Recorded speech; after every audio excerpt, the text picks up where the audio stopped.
এবার 2026 সাল বিশ্বকাপের আগে লিওনেল স্ক্যালোনি আর্জেন্টিনাতে আনছেন নতুন চমক। লিওনেল মেসি ও অ্যানহেল ডি মারিয়া খেলতে যাচ্ছেন পুনরায় একই সাথে আবারও 2026 সাল বিশ্বকাপ। যেমন ভাবে জিতেছে 2022 বিশ্বকাপ, 2021 কোপা আমেরিকা, 2024 কোপা আমেরিকা, তেমন ভাবে লিওনেল মেসি ও অ্যানহেল ডি মারিয়ার জুটিতে আবারও 2026 সাল বিশ্বকাপ জেতার লক্ষ্যে বিশ্বকাপ খেলবে ডি মারিয়া। লিওনেল স্ক্যালোনি চমক দেখিয়ে স্কোয়াড ঘোষণা করেছেন আর্জেন্টিনার 2026 বিশ্বকাপ বাছাইয়ের শেষ দুটি ম্যাচে, কিন্তু সেখানে লিওনেল মেসি থাকলেও ডি মারিয়া কিংবা পাওলো দিবালাকে রাখেনি। কিন্তু নতুন পরিকল্পনায় 2026 বিশ্বকাপের আগ মুহূর্তে তাদের দলে ফেরাতে চায় স্ক্যালোনির এমন কঠিন পরিবর্তন ও এমন কঠিন পরিকল্পনা নিয়ে এবং আদৌ কি খেলবে 2026 বিশ্বকাপ ম্যাচের সঙ্গে অ্যানহেল ডি মারিয়া, সেই সবকিছু নিয়ে বিস্তারিত থাকছে শামীম আহমেদের লেখা প্রতিবেদন। লিওনেল মেসির সমজুটি একমাত্র অ্যানহেল ডি মারিয়াই, তাই তো ডি মারিয়াকে ছাড়া আর্জেন্টিনাতে তার একদমই একা একা লাগছে। এজন্য রাগে ক্ষোভে সুখে ডি মারিয়ার মতোই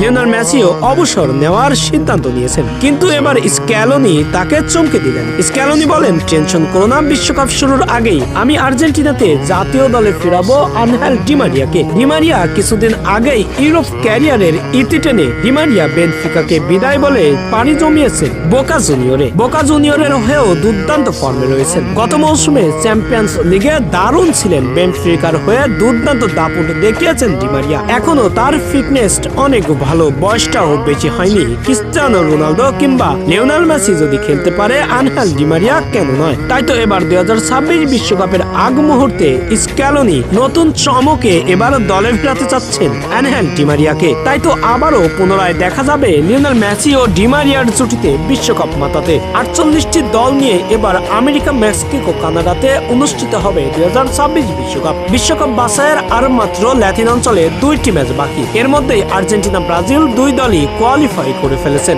এবং 2026 সালের মার্চের দিকে আর্জেন্টিনার দ্বিতীয় রাজাকে দলে ফেরাতে যাচ্ছেন স্ক্যালোনি।